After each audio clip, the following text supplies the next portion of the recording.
말씀을 보도록 하겠습니다. 오늘 11장은 본문의 내용들이 조금 어려운 것을 여러분이 좀 읽다 보니까 이해가 되죠.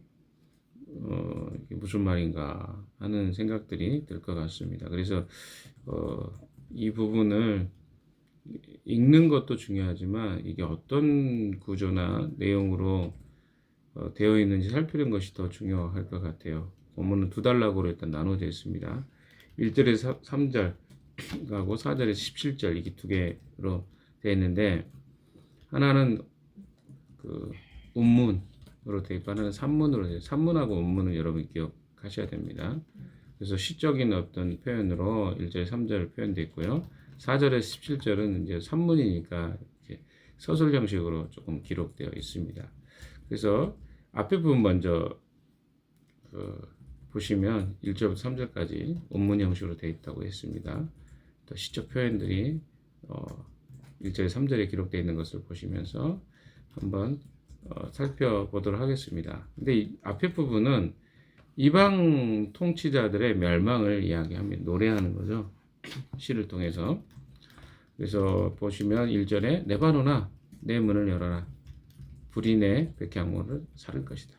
레바논에 대한 멸망에 대한 이야기를 합니다. 잣나무야 통곡하여라. 백향목이 넘어지고 큰 나무들이 찍힌다. 바산의 상수리 나무들아 통곡하여라. 무성한 살림이 쓰러진다.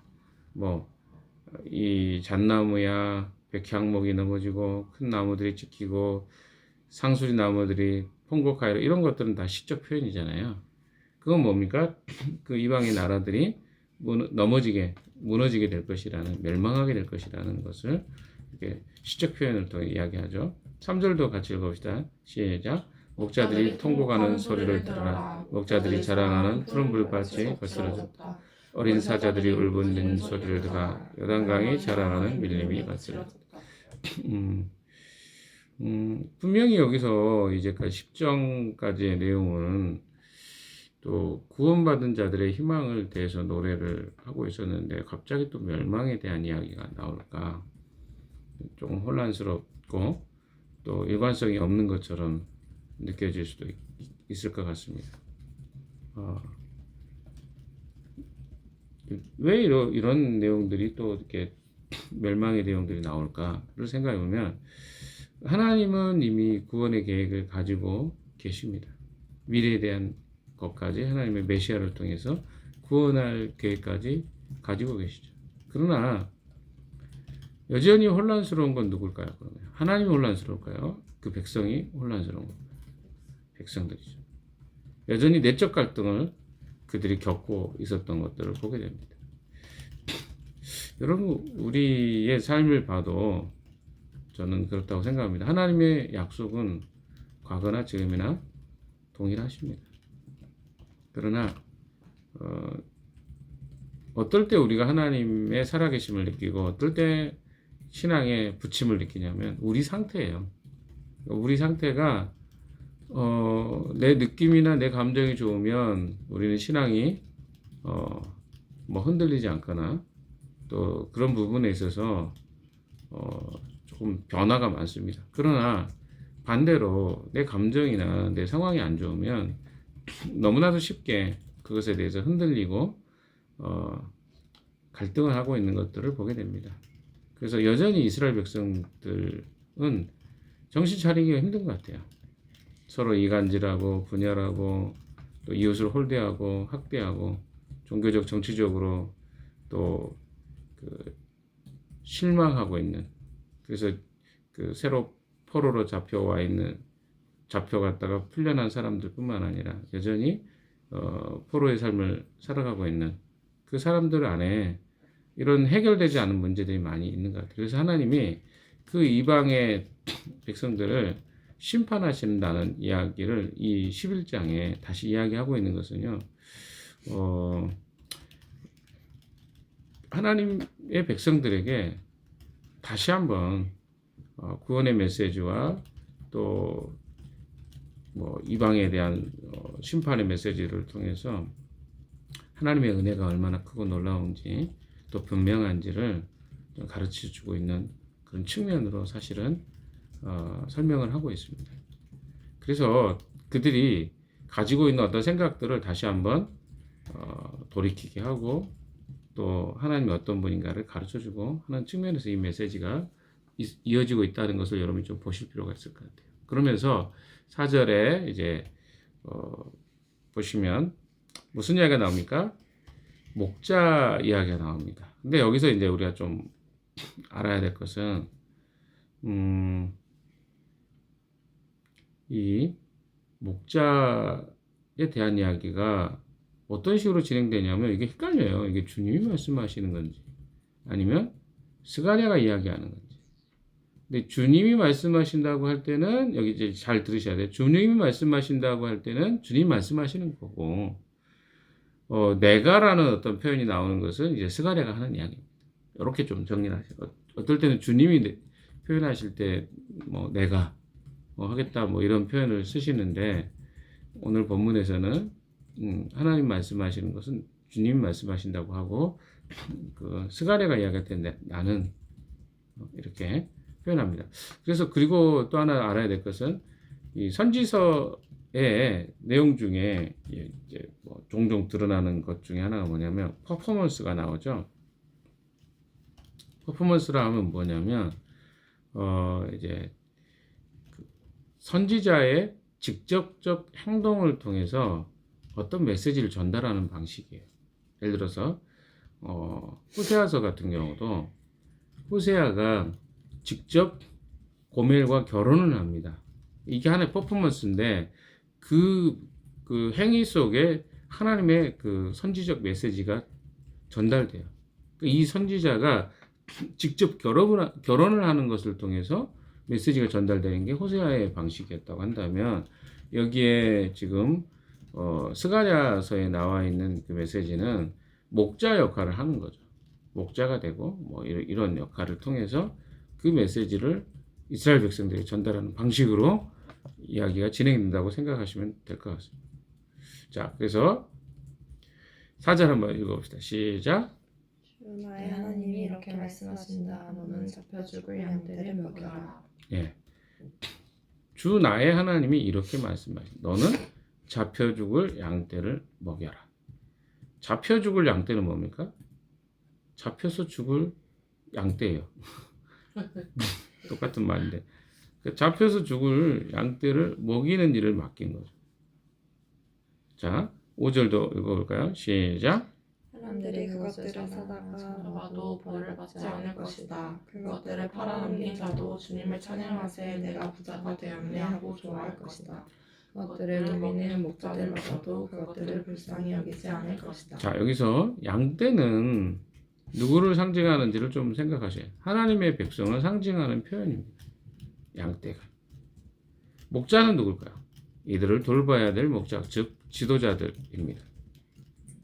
근데 지도자들이 오히려 그 양떼를 팔아서 죽게 내어주는 거죠. 그걸 지금 퍼포먼스로 이야기하는 거예요. 근데 어때요?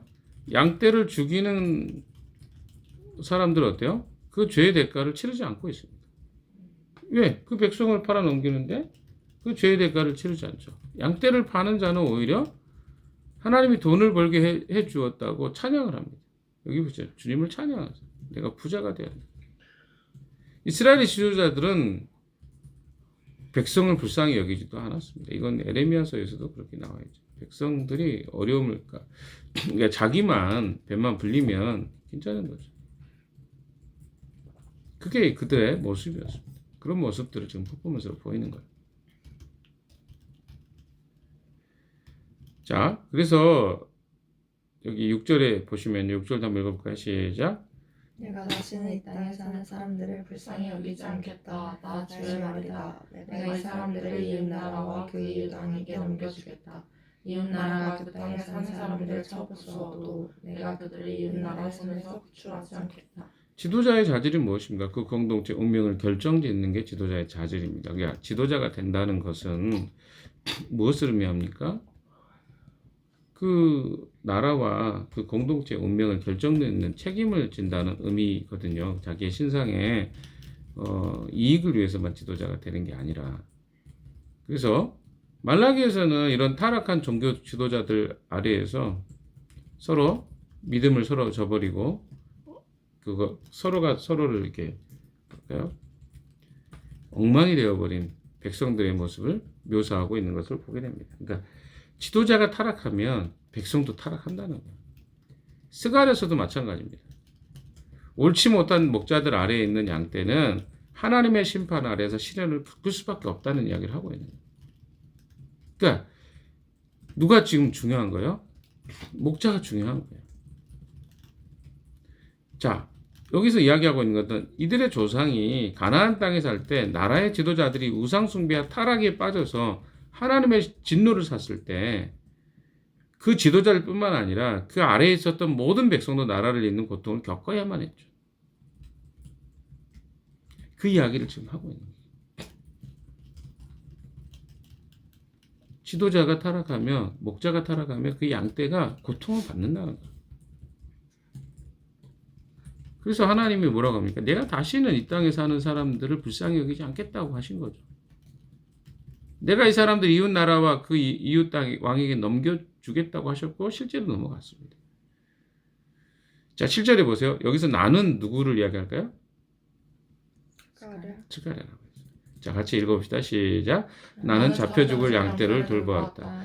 이들이 내 때 가운데서 억압을 당하고 있는 양떼를 돌보았다. 나는 지팡이 2개를 가져다가 하나는 은총이라고 이름을 짓고 다른 하나는 연합이라고 이름을 지었다. 나는 양떼를 돌보기 시작하였다. 이렇게 해석을 하면 이해됩니다. 누가? 스가랴가 잡혀 죽은 양떼들을 돌본 거죠. 근데 거기에 특이한 행동이 나오죠. 하나는 막대기 2개를 취했는데 은총이라고, 또 하나는 연합이라고 불렀습니다. 이해되시죠? 자, 그런데 그 아래에다가 누구를 뒀냐면 8절에 보시면 같이 읽읍시다. 시작. 나에게는 목자 셋이 있었는데 나는 그들이 하는 일을 더 이상 참고 볼 수 없었다. 그들도 또한 나를 미워했으므로 나는 한 달 안에 그 세 목자를 그러니까 이 양떼를 돌보기 위해서 누구를 고용했습니까? 목자 3명을 고용했다는 거죠. 그렇죠? 근데 그 목자 3명이 어떻게 한 거예요? 잘못했어요. 네. 여기 보시면 이게 퍼포먼스라니까요. 스가랴가. 그래서 그 스가랴의 퍼포먼스를 통해서 뭐를 하는 거예요? 그 목자들이 성실하지 않은 거예요. 미워하게 됐고. 그래서 한 달 만에 그 세 목자를 해고해버렸다. 이렇게 했습니다. 9절도 한번 읽어볼까요? 시작. 그런 다음에 나는 양떼에게 말하였다. 나는 더 이상 너희를 돌보는 목자 노릇을 하지 않겠다. 죽을 놈은 죽고 망할 놈은 망하여라. 그러고도 남은 것은 서로 잡아먹으라. 자, 이게 뭔 이야기입니까? 보시면 형편없는 목자들을 제거했어요. 그리고 또 어떻게 합니까? 양떼도 망하도록 내버려 둡니다. 이해하기 참 어려운 말씀이죠. 자, 긍휼을 베푸시는 구원의 하나님이 여기는 드러나지 않습니다. 그래서 이게 무슨 말이에요? 오해가 될 수 있는 부분이죠. 분명한 것은 뭡니까? 목자가 올바르지 않으면 목자도 양떼도 같이 망한다는 거예요. 그래서 이스라엘 백성들은 그것 때문에 어떻게 된 거죠? 포로 생활을 겪었다는 거예요. 이걸 퍼포먼스로 보여주는 거예요. 야, 너희들의 지도자가 올바로 서지 않으면 너희들은 이런 어려움을 겪었고 실제로 너희들이 그걸 경험했지 않았느냐, 이런 표현인 거죠. 조금 그런 표현을 지금 실제적으로 그 스가랴가 양들을 먹이는 역할을 하면서 표현하고 있는 메시지입니다. 참 희한하죠. 10절 읽어봅시다. 시작. 그런 다음에 나는 은총이라고 부르는 지팡이를 가져다가 돌로 꺾어서 내가 모든 민족과 맺은 언약이 취소되게 하였다. 자, 스가랴가 이건 꺾은 거예요. 은총일과 연합이라는 막대기를 꺾어버립니다. 이 예언자들의 상징적 행동은요, 되게 이 성경 안에서 되게 이게 뭘까? 이런 의구심이 들게 하죠. 때로는 이사야는 뭐 벌거벗은 채로 뛰어다니기도 했고요. 에스겔은 정신병자처럼 밥을 흘리면서 밥을 먹기도 했고, 스가랴의 행동도 기이하고 특이하죠.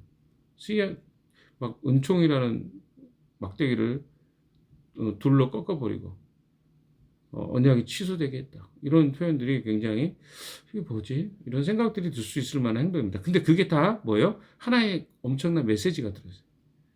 근데 여기 보시면 또 어떤 이야기가 나오냐면 11절 읽어볼까요? 시작. 그 언약은 바로 그날로 취소되었다. 양떼들 가운데서 괴로움을 당하던 양들은 나의 행동을 보고서 주님께서 말씀하고 계시다는 것을 깨달았다. 나의 양떼들이 깨달았다는 거죠. 근데 무슨 메시지인가? 12절 시작.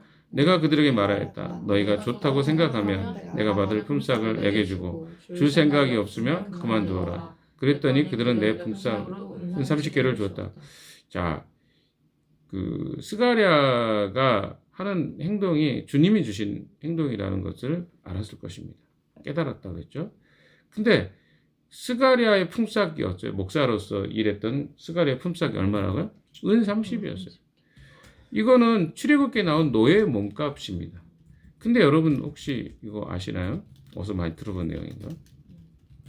그거는 조금 이따 보기로 13절 한번 먼저 읽어보고 갑시다. 시작.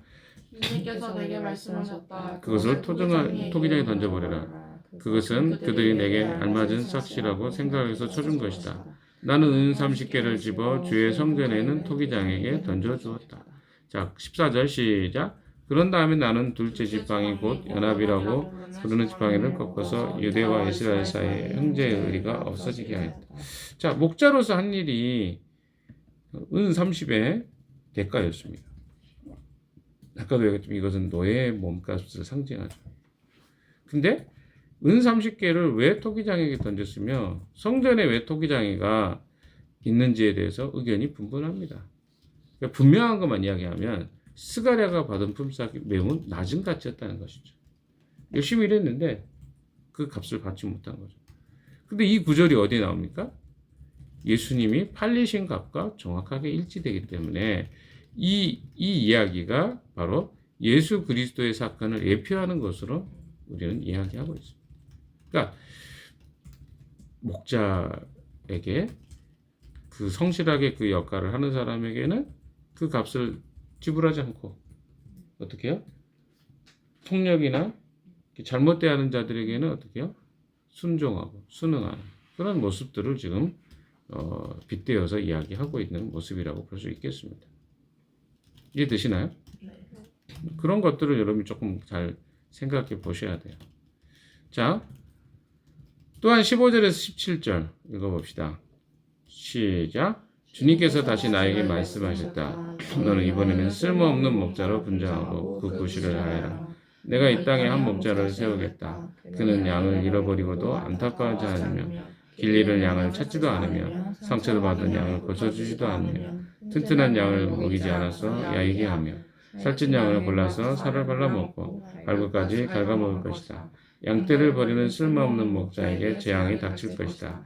칼이 그의 눈과 오른 눈을 상하게 할 것이며 팔을 바짝 마르고 오른 눈은 아주 멀어버릴 것이다. 자, 충격적일 정도로 무서운 예언이죠.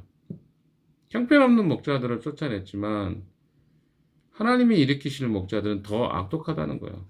하나님이 심판에 심판을 더 하시겠다는 예고입니다.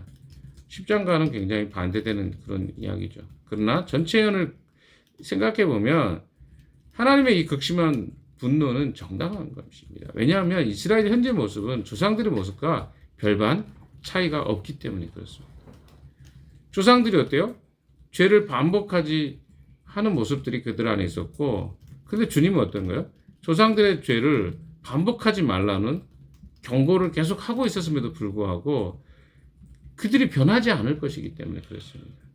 그러니까 이게 문제가 어떤 일이냐면 이스라엘 백성들이 계속 어때요?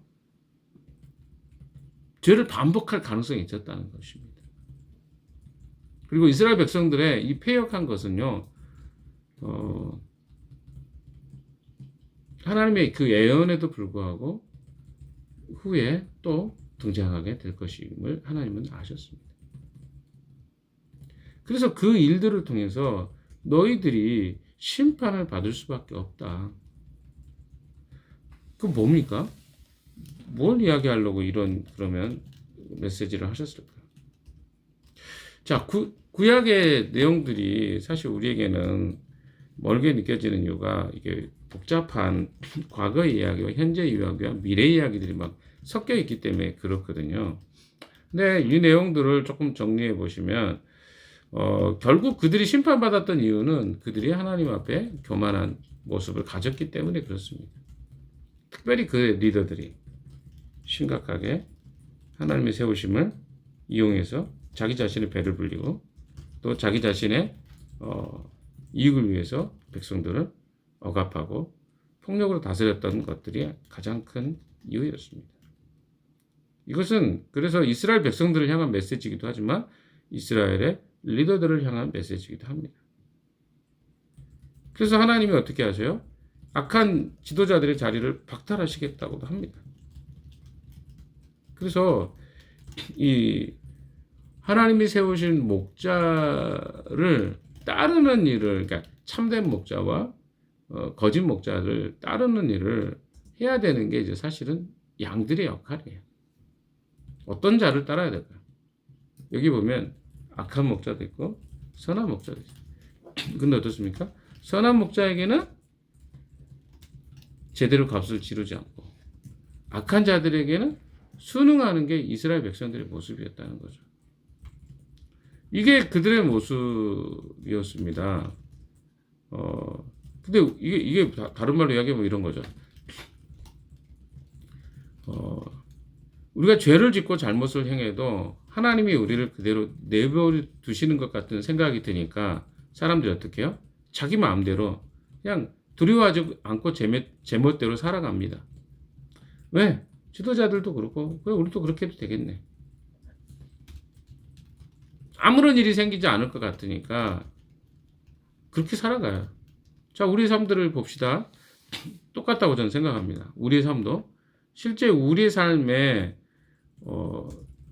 하나님 돌이켜라고 굉장히 많은 메시지들을 주셔요. 우리가 지금 이제 한계가 좀 온 것 같아요.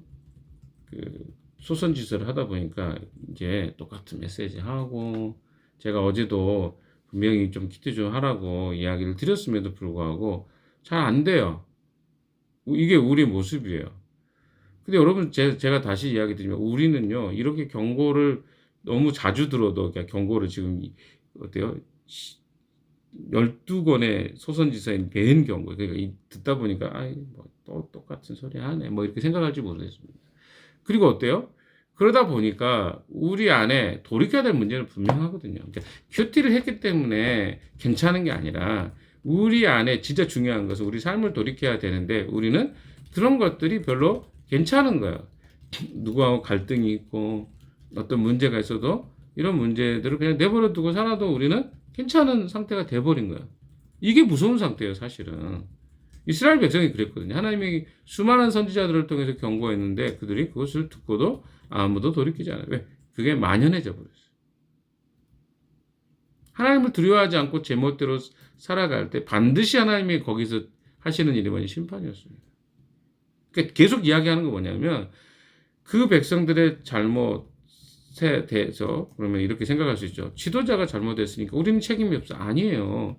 지도자를 잘못 보고 따르는 거. 어떤 지도자는 우리가 이렇게 뭐죠? 따라야 될 만한 지도자가 있고 어떤 지도자는 따라서는 안 되는 지도자도 있는데 그것을 어떻게 해요? 선택하지도 않고 그냥 우리 안에는 피동적이고 능동적이지 않은 자세가 굉장히 많습니다. 어쩔 수 없는 거 아닌가? 그렇지 않습니다.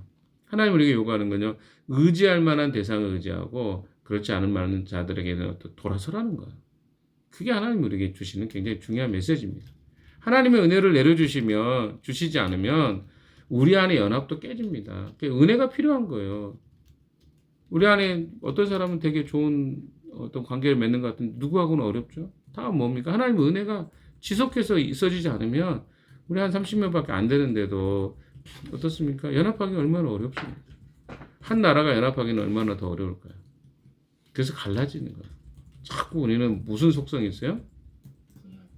끼리끼리 하고 싶은 속성이 강해요. 그래서 우리 안에서도 어렵다니까요. 30명끼리도 친해지기가. 그래서 뭐 자꾸 분열되고 나뉘어지는 것이 우리의 특성 아닙니까? 그래서 여기서 이제 오늘 우리가 메시지 받아야 할 것은 지도자의 위치에 있는 성도 지도자들은 특별히 좀 의식을 가져야 돼요. 우리가 연합되지 않으면, 우리가 하나 되지 않으면, 이 연합, 우리 공동체 안에 공동체의 문제는 심각하다.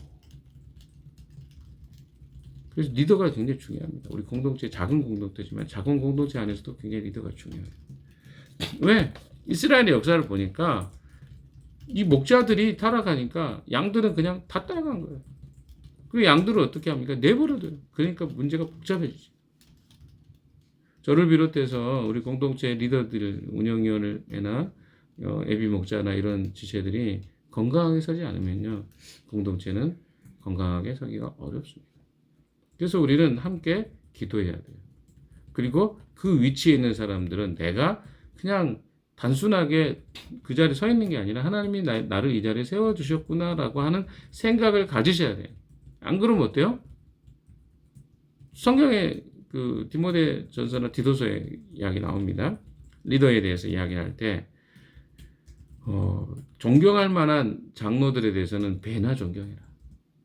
그러니까 역할을 잘하는 사람은 잘 존경해주면 되고, 이 역할이 잘 안 되는 경우는 그걸 경고해줘야 돼요. 그게 우리 공동체가 살아나는 방법입니다. 사랑하는 여러분, 오늘도 말씀을 마무리하면서 여러분에게